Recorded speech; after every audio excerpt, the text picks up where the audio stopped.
Moi, ce qui m'a frappé le plus la semaine dernière, c'est de se dire, ah oui, il faut avoir la croyance que ça peut s'améliorer, quoi. Que les événements négatifs sont pas, on n'est pas damné à rester dans le négatif. L'événement négatif peut s'améliorer quand même. Avoir la croyance que voilà, la vie n'est pas affreuse, la vie n'est pas dure, on n'est pas damné à avoir des problèmes et que tout coûte cher et tout est pénible. Non, non, c'est pas ça la vérité de l'existence. Tout change en permanence. On est censé être joyeux et content et dans l'abondance, quoi. Oui, voilà. Et même les choses négatives peuvent servir à justement à construire le positif, des prises de conscience et tout. Hein. Ben oui. Ça arrive souvent. Hein. Oui, force de ce que tu dis, je me suis posé la question, quand tu vois tu prends l'exemple de la nature, que au printemps, les fleurs sortent et que derrière, il y a un gel. Oui. Comment tu arrives à transposer ce que tu dis? C'est-à-dire on pourrait considérer que le gel, ça altère toute la récolte. Tout est beau, tout est gentil, quoi. Non, c'est sûr que tout n'est pas beau, tout n'est pas gentil sur la Terre. Mais c'est Par pas rapport la à cette abondance, c'est-à-dire on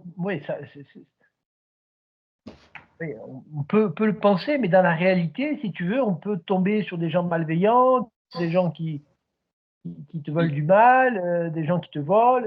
Tu veux, c'est pas. Oui. Tu comprends mon propos? Oui, je comprends très bien. Moi aussi, j'ai vécu un petit peu sur la Terre et je me suis rendu compte qu'il y avait des gens méchants.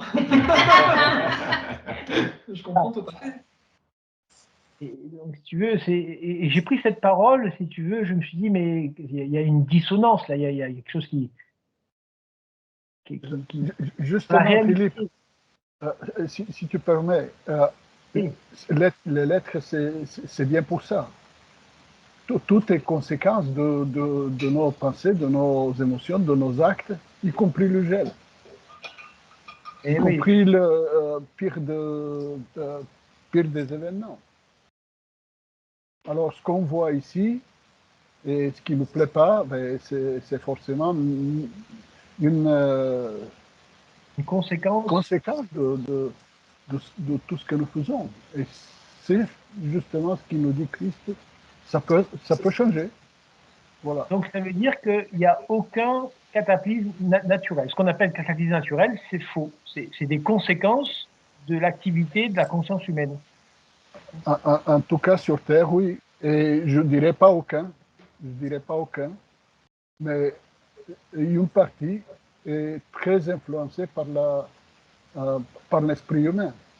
On est des milliards sur la Terre et on influence. On connaît maintenant comment les vibrations, comment ça fonctionne. Donc on influence. Un livre là-dessus. Fortement. Je dirais pas on fait tout, mais on influence fortement. Dans une ou d'autre direction, peut-être. Hein. C'est ce qui nous semble. Si on part sur ce raisonnement, que je suis très bien, comment peut-on rester dans youpi, tout est abondant, tout est bien? C'est que on ne peut pas maîtriser ce que fait l'humanité. Si tu veux, on vit dans un système qui est globalisé, et si demain on se prend un gel ou que tu as ton potager qui est complètement disséminé par des bestioles, ou on en subit les conséquences. C'est là où j'ai du mal à joindre ces deux. Je dirais, Philippe, avant de se soucier de son potager, ce qui est très important quand même, voyons voir à côté, par exemple, il y a une guerre sanglante et des milliers de gens se font tuer tous les jours. Et on laisse passer ça et on s'intéresse à nos potagers. Bon, tout est important, je suis d'accord. La question, c'est qu'est-ce qu'on peut faire pour individuellement vis-à-vis de cette guerre sanglante? Tu as raison. Et des exemples où on se dit c'est révoltant. Et finalement, c'est valable pour notre potager aussi, ça joue sur tous les tableaux. Notre changement de fréquence, de vibration de l'esprit et de conscience influe tout ce qui se passe autour de nous, proche. On ne peut pas arrêter la guerre. Hein, ça c'est une autre histoire.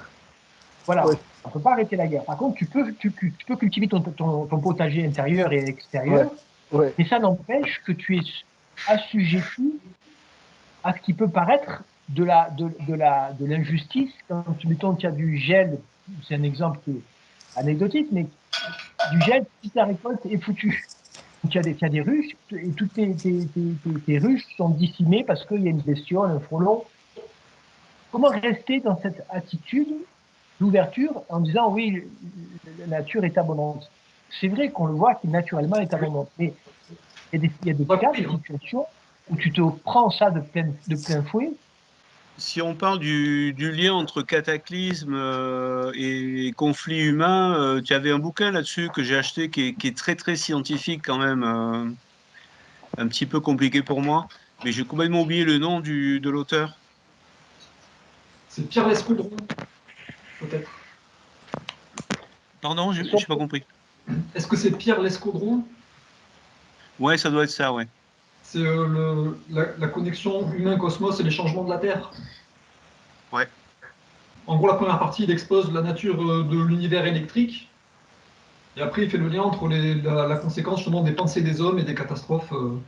Et en fait, il fait après un historique de toutes les fins de civilisation et le fait qu'à chaque fois, il y a eu des météorites qui sont tombés sur la Terre, des éruptions volcaniques, des pestes.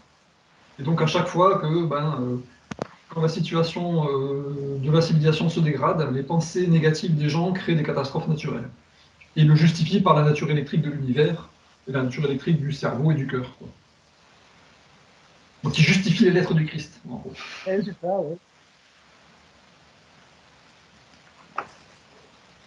Oui, c'est la conscience collective. C'est la conscience collective qui entraîne les catastrophes, en fait. Parce qu'il y a la conscience individuelle aussi, mais alors ça, c'est plutôt à l'échelon personnel. On a les conséquences de ce que l'on pense à l'échelon personnel, et puis après, il y a les conséquences universelles, un peu dues à la conscience collective de l'humanité, quoi. Rappelez-vous, à la fin de la lettre 1, on dit bien, quand la conscience divine aura pris possession des humains, il n'y aura plus de catastrophes naturelles, il n'y aura plus de moustiques porteurs de malaria, il n'y aura plus de sauterelles qui dévorent les cultures. Donc effectivement, aucune catastrophe naturelle n'est due à la nature, quoi. Donc, et même les prières collectives que ça se fait maintenant, Ah oui, ont un pouvoir énorme bien sûr. pour contrarrester des catastrophes naturelles, Bien sûr. je sais pas, des trucs qui peuvent Bien sûr. arriver. Ça commence par nous, hein, moi je crois vraiment.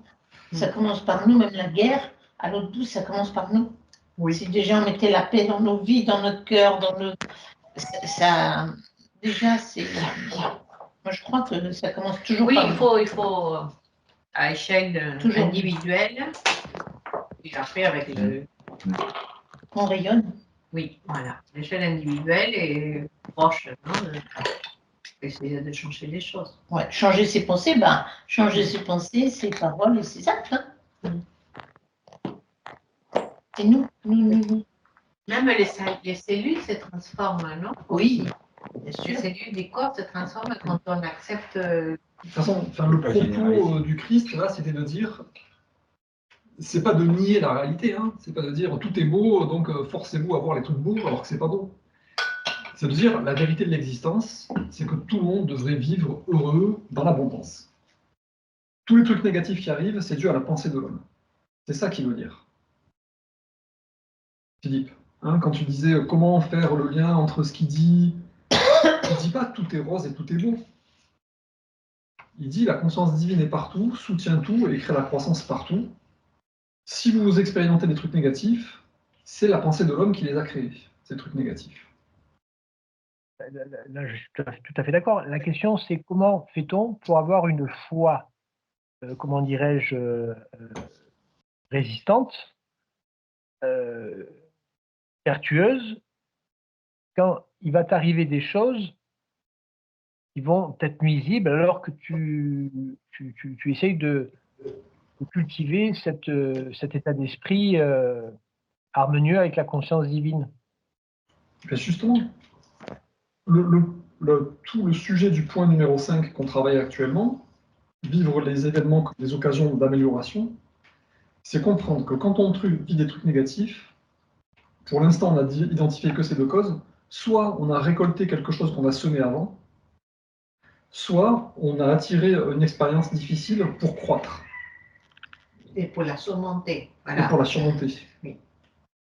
Donc quand je vis quelque chose de négatif, soit je me dis, ben tiens, j'ai semé quelque chose de négatif, et donc c'est similaire ce qui me revient, soit j'ai demandé à croître, et donc il m'arrive une épreuve qu'il faut que je surmonte avec de l'amour et des trucs positifs pour développer des qualités et pour croître.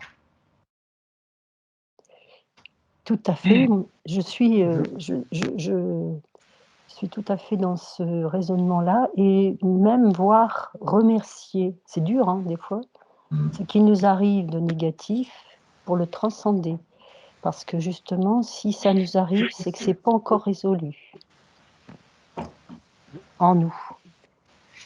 Ok, je me trouve en voiture, je fais un déplacement pour le travail. Je suis à peu près 800 km de Marseille et on est sur une voie de direction et quelqu'un vient sur moi, il rentre une autre voiture, on est en voiture, la voiture rentre dans ma voie, nos rétroviseurs se touchent et ma vitre aussi, conducteur, explose. Bon, on s'arrête. Au départ, je sors, je dis mince, qu'est-ce qu'il m'a fait, il aurait pu me tuer, etc., etc. Et à la minute qui a suivi, je le vois un peu perturbé, enfin, peu importe. Et je suis rempli de comment dirais-je, un peu de regrets, même d'amitié pour lui. On fait un constat, on sourit, on se dit ok, bonjour, on se serre la main et chacun continue. Mais je dois faire 800 km sans vitre conducteur et sans rétroviseur, un des rétroviseurs. Et c'est vraiment dur. Maintenant, je fais mon rendez-vous là où j'allais et les gens partent et quelqu'un dit mais qu'est-ce que tu as ta vitre exposée, etc. Je dis ben ça c'est passé comme ça.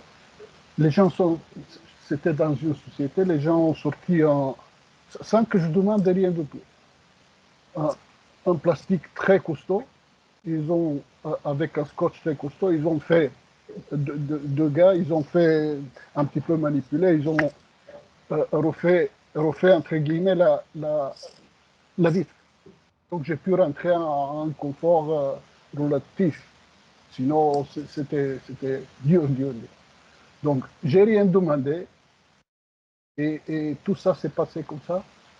Et je pense parce que j'ai quelque part sur le tas, j'ai pardonné le fait, ce que l'autre a fait. Et je garde pas de rancune et rien de tout. Et tout ce qui a suivi, j'ai rien demandé non plus. Tout s'est passé comme ça. Et je doute fort que si j'avais fait un scandale, etc., ça aurait pu finir comme ça. C'est-à-dire, on influence notre vie vraiment, vraiment. Ouais. Merci. Merci, très bon exemple. Merci, ouais. Très bon Merci, exemple. oui. Parce que si ça se trouve, tu vois, cet événement négatif qui t'est arrivé, c'était juste pour ça. Pour que, hop, tu le vives avec calme et pardon, et voir que tout s'améliore parce que tu es resté calme et dans le pardon. C'est la meilleure façon de le... Non, mais en plus, pourquoi c'est arrivé? Oui. Si ça se trouve, c'est juste pour cette occasion de Pour croissance. pour tester sa réaction. Voilà. Et si tu... Voilà. Peut-être si ils vont te tester, si ça va, bon, tu ne vas plus le vivre, mais si tu réagis mal, tu vas vivre l'événement plein de fois et tu vas tirer vers toi plein d'événements pour le revivre et refaire comme il faut. C'est ça. Le privilège pour nous, c'est aujourd'hui, je dirais privilège, qu'on sait tout ça au fond de nous. Et imaginez-vous qu'on vivait dans un milieu de gars qui sont des gros bras, etc., etc. on n'a aucune idée que ça se passe comme ça. Ça aurait terminé très très mal. Pour moi, je pense. Oui. Mais je dis ça, c'est un privilège de savoir comment tout l'univers fonctionne autour de nous. Autour de nous. Et pour nous.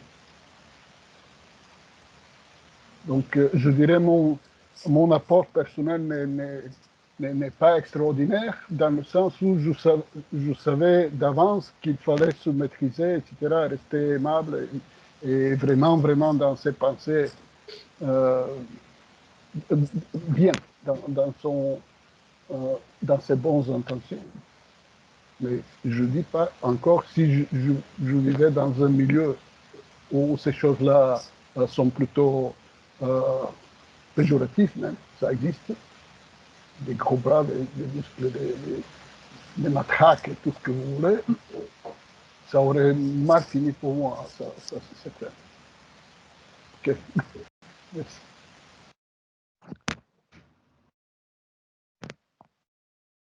Moi, je dirais que c'est un privilège et aussi c'est la chance que nous avons accepté ces lettres du Christ et que nous les faisons miennes. C'est ça le privilège aussi, et les vivre, et les mettre en application. C'est la conscience. Exact, Elisabeth, et derrière, juste, excuse-moi, et derrière, c'est la responsabilité aussi. Mais ça, c'est un autre... J'ai pas entendu, derrière? Derrière, c'est la responsabilité, notre responsabilité au moment où on connaît, on est connaisseur, on est affranchi. Moi, je dirais que c'est Il y a la derrière une responsabilité pour ce qui se passe autour de nous aussi. Oui, mais je dirais que c'est la conscience, c'est être conscient, c'est devenir conscient. C'est ça, ce privilège. De qui on est. Exact. Conscience de ce qui s'est passé, c'est ça. Qui on est. Prendre conscience de la réalité des choses pour réfléchir, à se dire voilà ce qui s'est passé et pourquoi, c'est ça. Oui, déjà ça, et puis d'avoir la réaction qu'il faut juste, et ensuite avoir conscience aussi de qui on est, bien sûr, évidemment. Mais avoir cette réaction juste, c'est une victoire. C'est ça la conscience christique, c'est la conscience christique. Savoir la conscience de comment ça se passe, en fait, la vie. Quel est le but de la vie? Et en plus, ça nous met en pratique le pardon. Et c'est ça qu'il faut qu'on apprenne à pardonner tous les jours, à pardonner. C'est super important de se libérer de cet ego et de pardonner. Voilà. Parce que justement, quel est le but de la vie? Est-ce que c'est d'être toujours joyeux et satisfait? Il dit clairement à un endroit, le but de l'existence, c'est pas de trouver une félicité immuable, parce que ça ferait obstacle à notre progression. Donc on comprend que le but de la vie, c'est de progresser. Mais progresser dans quoi? Dans l'amour. Progresser dans l'expression de Dieu. Donc dans l'expression de l'amour. Le but final, c'est l'amour. C'est vivre dans l'amour. Ce que disait Philippe au début, quand on vit quelque chose de difficile, comment rester joyeux en gros. En comprenant que c'est pas notre but d'être tout le temps satisfait dans tous nos besoins et que tout se passe tout le temps bien. Sinon, on va pas progresser, quoi. On n'est pas dans le monde de l'âme. Dans le monde de l'âme, tout va bien, on est bien. Si on vient sur Terre, c'est pour vivre des trucs difficiles, pour pouvoir les vivre avec amour. Oui. Donc c'est ça, il me semble, la grosse compréhension importante, c'est vraiment de comprendre ça, quoi. On n'est pas ici pour être heureux dans tout ce qui se passe. Comme on l'a vu, le monde est difficile, il y a de la guerre, il y a des gens méchants, ok. Mais on est là pour établir le royaume des cieux sur terre, pour faire un monde aimant et bon, quoi, et parfait, quoi. Donc c'est pas se dire, ben, moi, je vais être content de moi, et le reste que... Voilà. Et juste, on joue un rôle aussi dans cette vie, on est comme des acteurs, on est en train de jouer un rôle, parce que notre âme a beaucoup plus d'expérience que ça, il vient juste jouer un rôle passager, non? Puis le but c'est d'apprendre, et se développer, quoi, se dire... Il apprend à dominer son ego. Ouais. S'il n'y a jamais d'épreuve, je ne vais pas progresser. Donc finalement, face à l'adversité, le Père satisfait les besoins. Et c'est qu'il y a toujours une leçon, un enseignement derrière l'obstacle ou la réussite du reste. Oui, là c'est surtout les obstacles, quoi. Et la leçon c'est, ben, est-ce que je peux vivre ça avec amour, avec pardon, avec compréhension, en restant non violent et en essayant d'apaiser les choses, quoi. En me disant justement que, comme tu dis, le Père satisfait les besoins, donc il faut que je me tourne vers le Père, vers cette conscience d'amour, pour demander la satisfaction. C'est là que la conscience intervient, quoi. Et oui. La connaissance et la conscience, oui. Et la foi. D'accord. Bon, en tout cas, merci pour ce cas pratique. Bon, oui, donc si vous voulez, on va commencer à lire. Hein, donc c'est un petit peu la suite de ce qu'on avait lu la semaine dernière. On commence au paragraphe 52. Donc toujours, hein, c'est le prêche de cette lettre 2, on l'a déjà lu plein de fois. Mais là, essayons de le lire avec ce point de vue de les occasions, enfin les événements sont des occasions d'amélioration. Et on comprend que en fait, c'est vraiment ce qu'il faut en comprendre, quoi. Donc je vais commencer juste les 4 lignes au-dessus du paragraphe 52. Si seulement je pouvais vous montrer et vous faire voir et croire que quand vous vous lamentez, votre tristesse est connue du Père. En temps voulu, votre tristesse sera changée en joie, si seulement vous vous tournez vers le Père et regardez le travail que l'amour-Père accomplit en vous. Vous trouverez un réconfort qui dépasse tout ce que vous pensiez possible.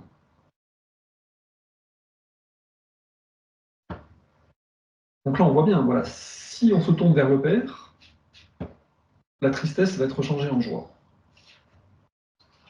Si on regarde le travail du Père, de l'amour-Père qui est accompli en nous, hop, on va être béni de la joie, en fait.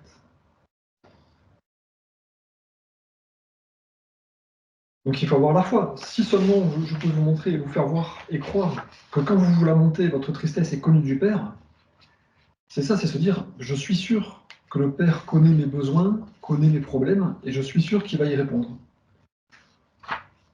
Donc je ne vais pas me lamenter et pleurer en me disant « Ah, c'est horrible, et le monde est difficile ». Je vais me dire « Ah ben Dieu va pouvoir intervenir ». C'est ça la question, quoi. C'est se dire il y a une épreuve, mais Dieu satisfait les besoins. Donc je vais me tourner vers Dieu, vers la pensée d'amour, pour qu'elle puisse effectivement satisfaire les besoins, quoi.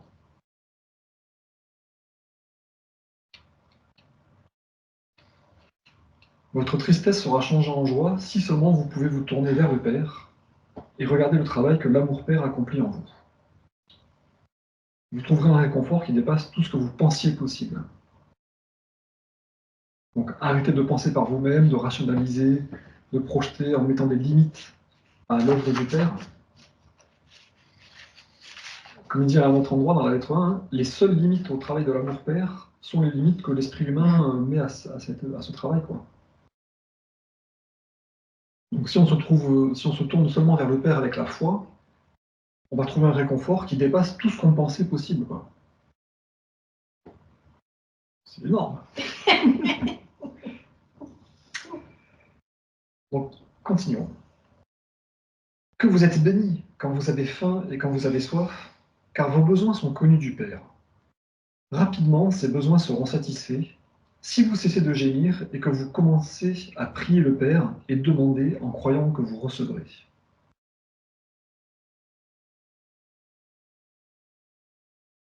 Donc là aussi, c'est pas on se lamente sur j'ai faim, j'ai soif, c'est terrible. On se tourne vers le Père, on cesse de gémir et on demande. Donc c'est une occasion de croître, quoi. On a faim, on a soif, on va prier d'eux en se disant ça va s'améliorer. Je vais mettre à l'épreuve ma foi et je vais développer ma foi en disant non, non, je ne me focalise pas sur ma faim, je me focalise sur le Père satisfait les besoins.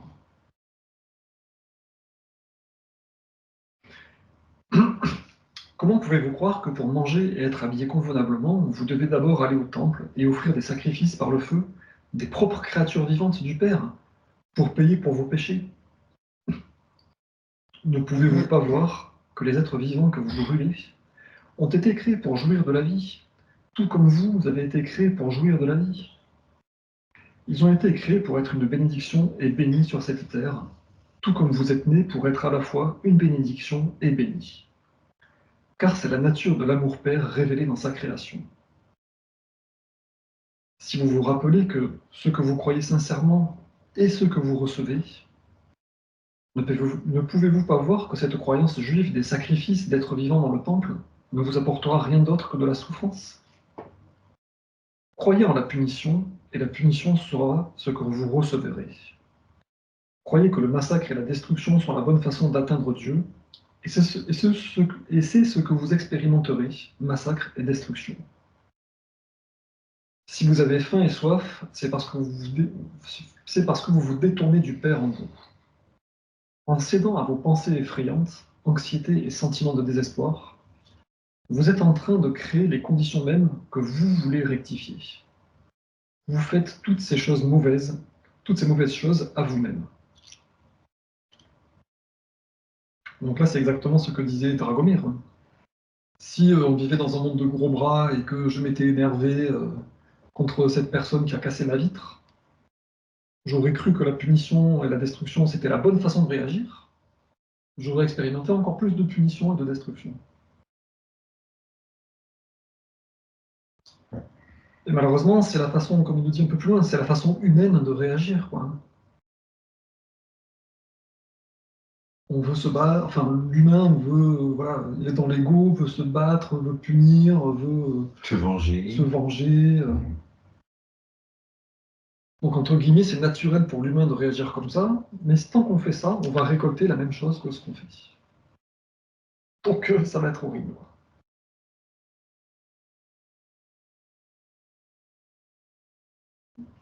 Il y a vraiment ce besoin de guérir nos croyances, hein, comme il disait un peu plus haut, quoi. La punition, c'est faire le mal sous le déguisement du bien. On m'a fait du tort, donc pour rétablir la soi-disant justice, je vais à mon tour faire du tort à l'autre. Ça fait qu'un cercle vicieux, toujours pire, quoi. Oui. En cédant à vos pensées effrayantes, anxiété et sentiments de désespoir, vous êtes en train de créer les conditions mêmes que vous voulez rectifier. Donc on voit bien cette nécessité de prendre les occasions, de les voir, de voir les événements et de prendre les événements sur un point de vue positif de croissance, quoi. Et de ne pas céder aux pensées effrayantes, à l'anxiété et aux sentiments de désespoir.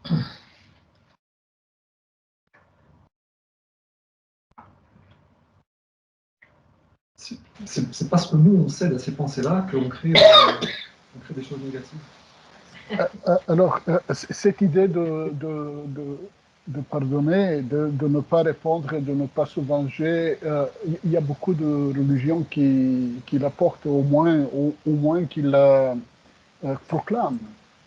Ceux qui font, c'est une autre histoire, mais bon, ils la proclament. Mais la différence avec les lettres, c'est quoi? C'est, pour moi, la grande différence vient de l'explication, le pourquoi de ça. C'est pas parce qu'un bon Dieu tout-puissant nous suivit et c'est mieux pour nous de ne pas le fâcher, parce que c'est son souhait. La plupart des religions, c'est ça. Et Christ qui explique le mécanisme qui crée tout ça en nous et comment changer. C'est-à-dire la fonction de l'ego, etc. C'est un pas extraordinaire pour l'homme, avancer, changer, comprendre et vraiment faire ses bonnes intentions, les transformer de quelque chose qui est dans sa nature naturelle.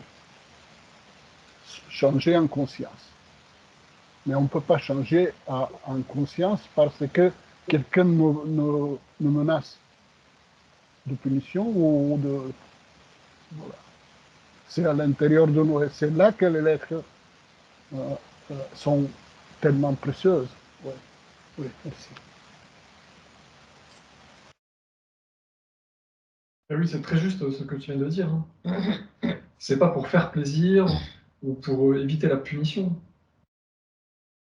C'est là que les lettres sont uniques, effectivement. Pardon. C'est là que les lettres elles sont uniques, effectivement, c'est qu'elles expliquent ce mécanisme de la création. On récolte ce qu'on sème. Donc, si on veut récolter des bonnes choses positives, de la croissance, de l'amour, de la fraternité, de la paix, de la joie, on ne peut pas semer de la colère et de la violence et de la punition. Donc, pardonner aux autres, c'est pas pour faire plaisir à Dieu. Dieu s'en fiche. C'est pour nous-mêmes éviter la destruction et la punition. Donc c'est très près tout ça. Sortir du cercle vicieux, quoi. Et ouais. Moi, j'ai envie de dire qu'il faut sortir des croyances que nous avions, parce que c'était enfermante, et puis purifier nos pensées, en fait. Parce que c'est ça qui nous limite. Et ce que faisaient les Juifs avec le sacrifice, ben, quand on prend conscience de nos croyances, voilà. Croyances christiques. En fait, la loi juive, c'était œil pour œil, dent pour dent. C'était ça, donc tu m'as fait ça, je me venge, je vais faire la même chose, etc. Et là, ben, ça n'a plus de fin. C'est encore ce qui se passe aujourd'hui hein, dans les événements internationaux qu'on voit. Hein. Oui, c'est la vengeance, Ouais. c'est toujours... Et puis hop, ça entraîne de plus en plus dans les problèmes à chaque fois. C'est l'escalade, et c'est l'escalade. C'est quand on reste dans cette façon de penser. Ben, c'est la loi de l'ego un peu. Hein. À un autre endroit, dans la lettre 8, je crois que c'est la lettre 8, oui. Quand il parle des enfants, s'il y a un petit qui en tape un autre, c'est tout naturel pour celui qui vient d'être tapé de vouloir taper à son tour. Ouais. Donc c'est la pensée humaine, c'est l'ego humain qui ça en dépend, reste sur. Il y a des bébés qui pleurent hein, quand on les tape. Ouais. Mais tu vois, dans l'idée, ce truc, c'est la réaction de l'ego en fait. Oui. Quelqu'un me nuit, je veux lui nuire à mon tour pour l'écarter, pour le rejeter, pour...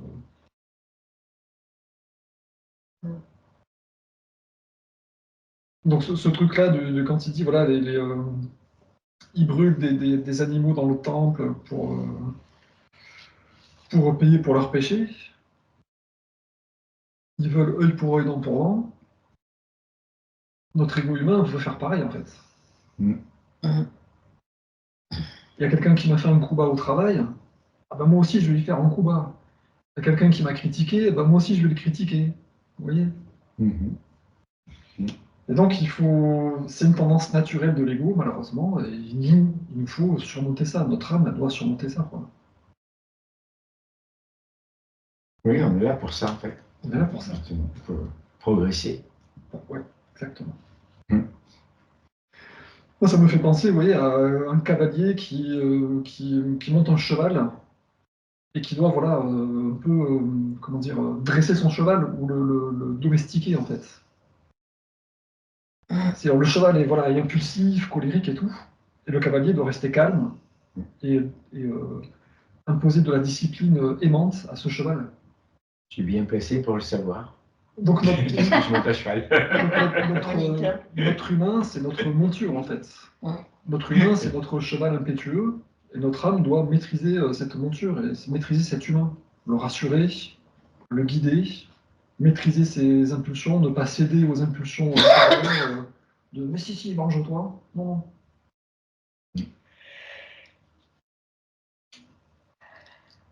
Notre âme doit rester maître de l'ego et ne pas céder, ne pas être dominé par l'ego, quoi.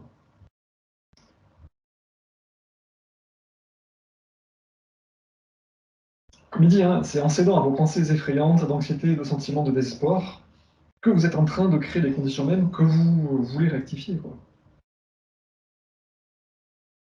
Donc si le cavalier se fait dominer par sa monture, effectivement, ça va pas très loin, quoi.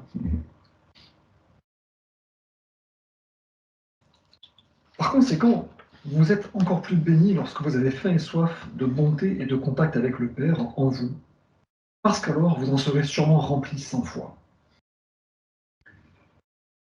Et donc, quelques exemples de prendre les événements comme des occasions de croissance. Béni êtes-vous quand vous êtes attaqué et volé, car vous verrez Dieu en action, si vous restez calme et en parfaite confiance, et que vous voyez la délivrance se produire. Béni êtes-vous quand vous êtes pris dans un conflit, et que vous pouvez cependant toujours prendre soin de votre semblable, et être le pacificateur. Vous portez alors dans votre cœur l'amour qui vient du Père, et vous êtes vraiment un enfant du Père. Béni êtes-vous quand vous avez été profondément lésé par autrui, et que vous pouvez cependant pardonner et montrer de la miséricorde, vous abstenant de rechercher la justice ou les moyens de le persécuter. Vous vous mettez alors directement en harmonie avec l'amour qui est Dieu actif en vous. Et c'est ainsi même que vous serez épargnés dans les moments difficiles. Les plus bénis de tous sont ceux qui sont purs de cœur, car de tels individus se sont débarrassés de toute colère, haine, vindicte, méchanceté, jalousie, dureté de cœur, et ils se tiennent devant le monde comme l'amour rendu visible. Ils connaîtront la réalité appelée Dieu, et ils sauront que la réalité est le Père en eux. Donc là, voilà, on a un très bon exemple, des très bons exemples. Comment vivre les événements comme des occasions de croissance. Lorsque je suis attaqué et volé, restez calme, en parfaite confiance, vous tourner vers Dieu et voir Dieu en action qui va me produire la délivrance. Quand je suis pris dans un conflit, quand même prendre soin de mon semblable, être le pacificateur et apporter la concorde, parce que du coup, j'ai le cœur plein d'amour et c'est ce que je vais récolter, quoi. Quand j'ai été lésé par autrui, peut-être vous avez des exemples dans votre vie, que vous sentez qu'on vous a fait des misères. Quand même pouvoir pardonner, être miséricordieux, s'abstenir de chercher la justice et de se venger, parce que du coup, on se met en harmonie avec l'amour, qui est Dieu actif en nous. Et c'est ainsi qu'on va être épargné de moments encore plus difficiles et de conflits plus difficiles, quoi. Donc au travail, dans la famille, dans la rue, voilà, quand les gens nous font des misères, il faut vraiment se concentrer sur le fait que on va récolter ce qu'on sème, et aussi Dieu est actif en nous et nous apporte tous les bienfaits si on se tourne vers lui.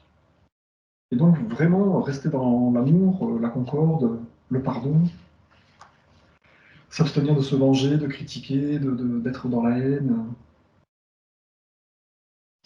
Moi, je ne comprends pas de même demander justice parce que demander justice, c'est pas pour punir, c'est juste peut-être pour que l'autre prenne conscience et qu'il arrête. Tu vois? Là, c'est chercher la justice ou les moyens de le persécuter. Non, pas, oui. C'est pas demander la justice. C'est genre, je vais chercher par moi-même la justice, quoi. Ah, en fait, on fait justice soi-même, quoi. Voilà. Ça. Ah oui, d'accord. Ça n'empêche pas, par contre, de parler, Oui. de dire, ah ben là, je trouve que j'ai été lésé, est-ce qu'on pourrait trouver un moyen? C'est pas du tout ça. Hein. C'est pas je subis tout et je dis rien, quoi. Ouais, voilà, c'est ça. Je vais pas chercher la justice de façon fourbe. Voilà, et agressif. Quoi. Et agressif. Que la justice soit rendue, mais juste. Voilà.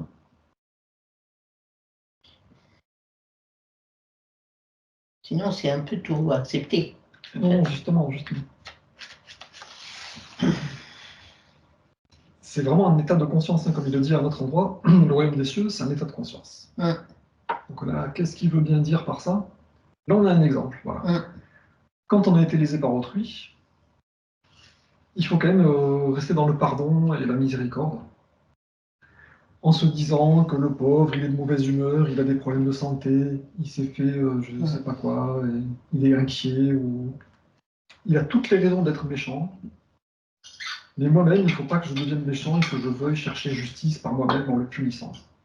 C'est surtout ça le message. Donc ils me disent, ok, je vais rester dans le pardon, je vais essayer de rester dans la conciliation, je vais expliquer les choses donc, pour que ça soit équitable pour moi aussi.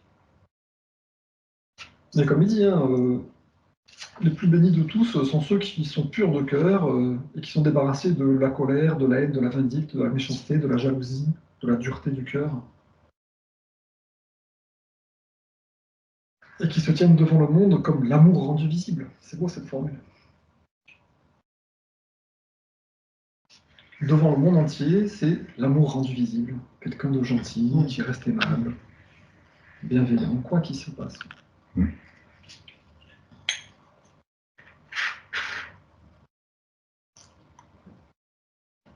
Et donc, ce qui nous arrive dans la vie, ça devrait être des occasions de ça, de s'entraîner à ça, quoi.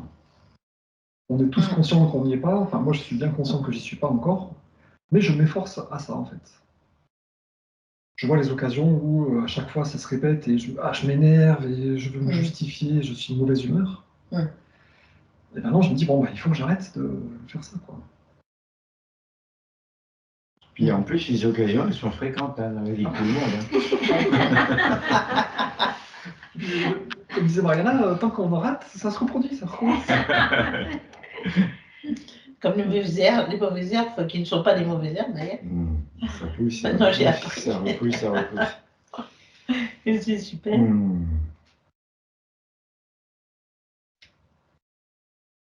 Vivre les événements comme des occasions de croissance, c'est vraiment ça, changer de point de vue. En disant, c'est pas des mauvaises herbes. C'est juste que je sais pas les utiliser. C'est ça, ouais, voilà. Je ne les connais pas. Voilà. Mais en fait, quand on se dit, mais je suis là pour représenter, pour faire venir l'amour de Dieu et que l'autre voit Dieu, ça change tout en fait. C'est ça qui change tout. Ça change ta vie. En fait. Là, ça change ta vie. Ah ouais. Mais voilà, faut pas déraper quoi. Faut... Ouais. Et on le voit, hein, moi dans mon entourage, je vois plein de gens qui sont en colère, frustrés, ou ils veulent se venger. Il leur arrive que des trucs tout le temps, une après l'autre, une après l'autre, des catastrophes, des trucs. Il y a toujours un truc qui leur arrive. Et ils les mettent plus en colère, le monde est injuste, et pourquoi moi, victime, voilà. Et ça, on le voit, malheureusement, les gens qui ne sont pas conscients, ben, ils sont dans une espèce de tourbillon, là, tout le temps, il leur arrive des choses. Mais parce qu'ils ne savent pas. Ils ne savent pas, en fait. Ah oui, c'est plus certain, il leur Ils arrive. Mais ils ne veulent même pas savoir. Oui, voilà. Je suis d'accord avec toi. Certains, il arrive beaucoup. Et non, cool, ils ne veulent pas savoir. Ils ne veulent même pas savoir. Parce que tu essaies de leur en parler et d'un coup, mais parce que moi, parce que la victime, je suis victime, mais pourquoi moi et donc, ils ne veulent même pas savoir. Ils sont complètement fermés à leurs problèmes et tout tourne autour d'eux, de leur, voilà, de pourquoi moi et pour... Ils s'estiment victimes en permanence. Victime, voilà. C'est le cercle infernal. Responsable de rien et victime de tout. C'est l'ignorance. C'est l'ignorance. Ah oui, c'est l'ignorance, c'est ça. Et c'est le temps qu'il faut pour chacun de s'éveiller. Oui. Donc chacun en est là où il en est, quoi. C'est ça. Et donc notre attitude, c'est plutôt être patient. Voilà, la patience. La patience, cultiver ma patience et donner de l'amour et aussi accepter que c'est mon frère qui voilà, qui a choisi de vivre comme ça et ça un jour il va changer peut-être. Oui, je pense que tout le monde évolue quand même, a priori. Enfin, ceci dit, il ne suffit pas de savoir pour modifier son comportement. Non. Il faut l'expérimenter. Oui. Ça fait du bien. Ouais. Oui, parce qu'on n'est pas sur Terre pour s'enrichir, avoir une jolie maison, une jolie voiture, un joli truc. C'est pas du tout le but sur Terre. Hein. Ce que tu disais, Maria, tout à l'heure, là, des gens qui s'énervent contre l'injustice du monde, il en arrive toujours plus, et ces personnes s'enferment et finissent leur vie là-dedans. Moi, j'en ai eu en séance, quoi. Des gens qui sont à 80 ans, complètement aigris, complètement pleins d'inflammation, et c'est fini. Ils sont bloqués dedans, ils ne pourront jamais évoluer. Ça fait tellement d'années que ça dure, ils sont bloqués, le monde est injuste, je me mets en colère, et dès qu'il y a un truc qui vont travailler, je crie, et c'est comme ça, et c'est toujours pire. On dit, ces personnes ont échoué à croître. Voilà. Elles ont peut-être des jolis manteaux, des jolies montres en or, elles ont des jolis trucs, mais elles ont échoué au niveau de l'âme. Et c'est le seul truc qui est important, c'est cette croissance au niveau de l'âme, quoi. Tout le reste, c'est juste des occasions de croître dans l'amour. On ne fait pas les choses pour elles-mêmes, quoi. On ne fait pas les choses. Il y a des gens, il y a des gens malheureusement qui vivent au niveau matériel, c'est-à-dire elles s'intéressent voilà, qu'à leur intérieur, leur décor, leur truc, et qui s'en fichent de leur progression de l'âme. Bon, c'est des âmes au départ, je pense, de la création, quoi. Mais quand on a compris qu'on vient sur Terre pour croître, bah, tout le matériel et tous les événements, c'est pas ça le plus important. Ce qui est le plus important, c'est de vivre les choses avec amour, quoi. Et tout ce qui est matériel et toutes les rencontres, ce sont des occasions d'exprimer l'amour. C'est pas important en soi, en fait. Donc on peut accepter que les choses soient cassées, perdues ou machin, en disant, ben non, voilà, si j'ai réussi à le vivre avec amour, on m'a cassé ma voiture, c'est pas très grave, j'ai vécu ça avec amour, et c'était ça qui était important, c'était pas ma voiture. Et en fait, les lettres du Christ m'apprennent, mais c'est la réalité de nos échanges qui me permettent d'engrammer. Et ça, c'est quand même important comme leçon, c'est-à-dire que les lettres seules, c'est une chose, les lettres plus cette fraternité, cet échange, c'est une dimension qui, pour moi, est très importante. Voilà. Eh oui. Grand merci. Oui. Eh oui. Merci à vous tous, hein, c'est sûr. Oui, parce que sinon, ça reste que de la théorie. Non, on peut pratiquer, mais les changer réellement et les expériences de chacun, c'est ça qui est merveilleux. Voir les exemples voilà, de chacun. Bah oui, c'est ça. Les expériences, vraiment, c'est ça qui fait grandir chacun. Et puis ça nous encourage. Eh oui. Eh oui. On va dire, bon, bah, effectivement. Moi, quand j'ai compris ce truc-là, que c'était pas la matière qui importait, parce que bah, l'âme était éternelle et que tant qu'on ratait les événements, on recommençait. Je me suis dit, ah oui, donc la carrière, le prestige, l'argent, les enfants, les amours, les conjoints, les trucs, les parents, les machins, les vengeances et tout. C'est pas important en fait. Moi, est-ce que je vais réussir à exprimer l'amour? C'est ça qui est important. Donc tout le reste, les vêtements, les fringues, l'argent, la maison, le prestige, on s'en fiche totalement en fait. Et quand on comprend ça, on se dit aïe aïe aïe, mais j'ai vécu à l'envers toute ma vie jusqu'à présent. Voilà. J'ai voulu faire carrière, faire des crédits, acheter des trucs, acheter de l'or, acheter je sais pas quoi. Non, non, non, non, bah non, c'est pas ça du tout l'important, quoi. Après, l'argent, c'est ni bon ni mauvais, c'est toujours pareil, c'est ce qu'on y met. Non, mais je veux dire, c'est un moyen utile. Voilà, voilà. Une maison, c'est bien pour dormir au sec. D'être protégé, bien oui, sûr. avoir un toit sur la tête. Bah oui. C'est pas qu'il faut être ermite. Non, non, non, non, non, non. Mais ce qu'il veut dire, c'est pas une fin en soi. C'est ce qu'on en fait, en fait. Ouais. Et puis comment on le fait, comment... Et disons, c'est pas une fin en soi de se dire, bon, il faut que j'ai rempli les cases à cocher. Bien sûr. Voilà. La Rolex à 50 ans, hein, typiquement. Voilà. Ouais. Si tu n'as pas une Rolex à 50 ans, c'est que tu as raté ta vie, tu te dis, bah non, le mec, il... Bah non, on a loupé. Putain, moi aussi, Complètement. Mais voilà, quand on comprend que c'est la progression spirituelle qui s'appuie sur ces expériences matérielles, Ouais. c'est ça qui compte, on se dit, ok...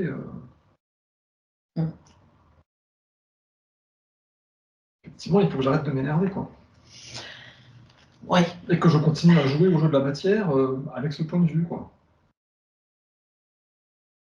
Je joue au jeu relationnel, au jeu des objets, de prêter de l'argent, de rembourser l'argent, mais je ne le joue pas pour ce jeu-là, quoi. Je comprends qu'il y a un autre jeu sur le plan spirituel, quoi.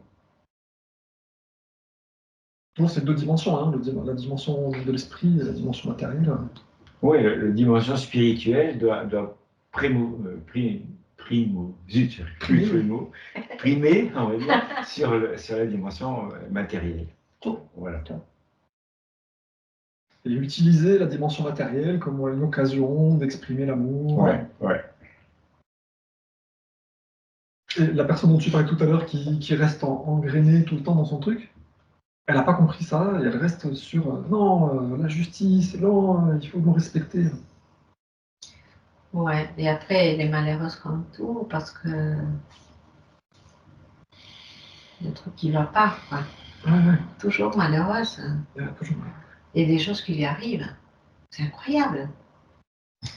la porte du garage qui tombe sous sa voiture, mais c'est des trucs, le camion qui rentre dans sa voiture.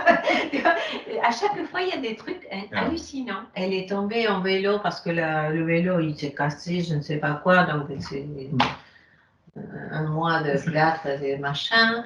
Et tout le temps, il arrive un truc. Tu lui as pas proposé. Non, mais à chaque fois, et c'est quoi maintenant? Parce qu'il y a toujours un truc, mais farfelu, complet dans sa vie. C'est fou. Donc, ça, c'est un niveau de conscience qui est très bas, quoi. Sans doute, sans doute. L'ignorance, c'est pas qu'il y avait pièces, comme tu dis aussi, il y en a qui veulent pas savoir, hein. C'est ça aussi. Non, mais ils se croient victimes, vraiment victimes de tout ce qui leur arrive. Et le problème, c'est que, tu vois, aussi, elle est en train de faire fuir tous les amis, parce que sa façon de se plaindre tout le temps de tout, personne ne veut la voir, quoi. Et moi, je me dis, ça me fait travailler moi hein, aussi, parce que ma passion, c'est... Parce qu'elle m'appelle, il s'accroche à quelqu'un. Oui. Et moi, je suis gentille, entre guillemets, tu vois, mais je ne sais pas comment faire. De notre côté, je ne sais pas si... C'est mon problème, c'est vivre ça de la meilleure façon. Mais de l'autre côté, j'ai pris pour m'éloigner de tout ce genre de personnages dans ma vie, tu vois. Ah oui, parce que c'est dur, supporter à longueur de temps aussi, bien sûr. Voilà. Donc, de connaître des gens comme ça qui sont... J'ai pris pour... Pour que la lumière aussi les éclaire. Oui, et que... C'est pas facile. C'est pas facile. Parce qu'on a envie de les aider, quoi. Oui. ah oui. Oui, mais de l'autre côté, on peut rien faire. Et on voit qu'on ne peut pas les aider, en fait. Non. On peut rien faire. Mais après, c'est pesant ce fait qu'ils viennent s'imprégner de ton énergie. Te bouffer, là. Voilà. Et moi, je sens un truc. Donc, c'est... Voilà, je ne sais pas comment. C'est peut-être l'occasion, justement, de se dire comment je peux garder de la distance. Oui. Lui apporter de l'amour, mais pas me faire bouffer. C'est ça. Il faut que j'apprenne à ça. Ouais. De se renforcer en disant, ok, moi je garde mon axe de lumière, là. Je l'écoute, je lui apporte de la compassion, mais je ne me laisse pas intruser par son énergie, quoi. D'accord. Donc ça, c'est la méditation, je pense. La méditation, et puis aussi le positionnement, de se dire, je reste dans mon... Parce que c'est un truc très courant, ça, des gens pleins de compassion, gentils, oui, mais qui se font bouffer, quoi. C'est ça, c'est l'histoire de ma vie. C'est peut-être là qu'on peut faire la différence entre empathie et compassion. Oui. Parce que là, il y a les deux mots là, qui ne sont pas tout à fait synonymes. Hein. Et j'ai toujours du mal à savoir lequel. Mais qui vous dit, il nous dit, l'empathie va vous tirer vers le bas. Oui. Alors que la compassion va vous permettre d'être détaché et d'aider de façon détachée. Voilà.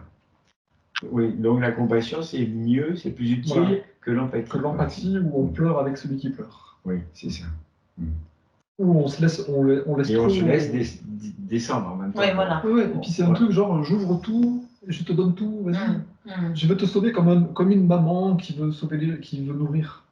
Oui. Il y a des gens tellement négatifs qu'ils sont insatiables, en fait. Parce que c'est pas de l'extérieur qu'on peut les aider, hein, on a vu, on ne peut pas les aider avec ça. Et donc ils vont te manger à l'infini. Donc à la fin, tu seras là, j'en peux plus. Donc il ne faut pas tout ouvrir, quoi. Il faut dire, j'ouvre un peu, et après je... Pour être plus efficace, d'ailleurs, finalement. Ah ben oui. Et pour de loin, leur dire, je te donne des pistes, je te donne de la compassion, je vois que tu es un être humain comme moi, tu es mon frère, je te donne de l'amour, mais à un moment, je bloque. Et c'est à toi de t'améliorer. Oui. Voilà. C'est pas moi qui vais te sauver. Oui. Donc à un moment, il faut soi-même se dire, ok, je vais fermer, quoi. Oui. Je vais te dire pas tout le temps oui. Je vais dire, là, il faut que je continue à travailler. Oui, oui, voilà. Et je crois que c'est Donc ça, parce que c'est un problème assez courant, ce truc-là. Hein. Oui. Du coup, c'est un Tout le apprentissage. monde a un peu vit la même chose aussi, avec les Bah, surtout avec les gens qui ne vont pas très bien en ce moment en plus, alors là, je vais dire, il n'est pas question de se laisser entraîner vers le bas. Hein. Non, c'est parce sûr. que là. Il me semble que c'est un apprentissage, quoi, de ne pas complètement fermer en disant bon, on va te faire Oui, voir, voilà. si tu me casses les pieds, t'es négatif. Oui. C'est-à-dire, je reste quand même en lien, je continue à apporter de l'amour, mais je ne me fais pas bouffer. Exactement, oui. Oui, c'est ça le plus important en fait. C'est comme ce qu'on dit sur accepter les choses, mais de ne pas rien dire, quoi. Ouais. C'est la même idée de je ne vais pas casser la tête à l'autre, je ne vais pas faire la victime en disant rien, je vais dire les choses, mais de façon aimante. Je dirais que peut-être aussi que cette personne, elle est là pour renforcer ta foi et savoir qui tu es en fait par rapport à comment tu peux avoir cette conscience-là de la conscience divine et être protégé quelque part dans la lumière, mais la mettre aussi dans la lumière. Oui, je sais que c'est répétitif dans ma vie, ce genre de personnage. Et donc, je sais qu'il y a un enseignement, donc, tu vois, je suis tout à fait consciente. Et merci, parce que je suis en train de travailler sur ça, oui. Il faut remercier, en fait, d'avoir cette chance de pouvoir travailler ça. Moi, je pense. Exactement, oui, bien sûr. Et d'avoir le groupe. C'est vrai, n'empêche. Ça fait vraiment du bien, les lettres et puis le groupe, quoi. Ça clarifie. Parce que c'est vrai qu'on vit dans un monde difficile. Hein. Il y a des gens qui se sont un peu fermés à ça en disant bon, c'est normal, l'homme a toujours été en guerre, l'homme a toujours été violent, c'est normal. Et donc ils jouent à ce jeu de tu me tapes, je vais te taper plus fort. Dans une conversation avec Dieu, dans le tome 3, il dit comment on différencie une civilisation évoluée d'une civilisation pas évoluée? Une civilisation évoluée, quelqu'un d'évolué, quand on lui tape sur la tête, il voit que ça fait mal, donc il ne tape pas sur la tête des autres. Quelqu'un de pas évolué, on lui tape sur la tête, ça fait mal, donc il essaie de taper plus fort sur la tête des autres. Oui. Aussi, nous, on est totalement là-dedans. Hein. Œil pour œil, c'est ça. Quoi. Oui, c'est ça. Donc il faut bien prendre conscience qu'on est dans ce monde-là difficile. Donc il y a des gels sur les bourgeons qui cassent le jardin, il y a des gens qui font la guerre et qui tuent des enfants sous les bombes, il y a des gens méchants qui rendent pas l'argent, qui cassent la voiture et qui s'enfuient, il y a des voleurs, il y a des meurtriers, c'est affreux, quoi. Mais malgré ça, il faut comprendre que c'est pas la vérité de l'existence. La vérité de l'existence, c'est l'amour divin sous-tend toutes les choses, apporte l'abondance et la joie, si on se tourne vers lui. En tout cas, voilà cette phrase-là, vous êtes bénis comme vous avez été profondément lésés par autrui, et que vous pouvez rester dans le pardon et la miséricorde, en vous tournant vers Dieu. Ça, vraiment, ça doit être notre guide, quoi. C'est pas... bon, c'est agréable. Bon, on est béni, vraiment, quand on fait ça. On est béni de l'amour du Père, quoi. On est vraiment rempli de cet amour en se disant, j'ai compris le but de la vie. C'est pas d'obtenir justice auprès des autres. C'est pas d'obtenir du prestige ou de l'abondance matérielle. Non, c'est d'obtenir de l'abondance d'amour et de l'abondance de conscience juste, et de l'abondance de lien avec le Père. C'est ça mon but. C'est la richesse de l'amour de Dieu en moi, quoi. C'est pas la justice des hommes et c'est pas la reconnaissance des hommes, quoi. Donc on est vraiment béni quand on arrive à rester dans cet amour divin, à y rester fermement grâce aux épreuves, quoi. Si je suis sur mon canapé tout seul avec mon chat, je suis dans l'amour divin, c'est pas compliqué. Quand je suis avec cette personne négative qui me casse les pieds, qui me bouffe en énergie, si j'arrive à rester dans l'amour divin, ben là c'est vachement plus solide, quoi. C'est ça. Et donc c'est ça notre but. C'est ça. Vive les épreuves. Ouais. Et les vivre les épreuves en grandissant. Ah là là.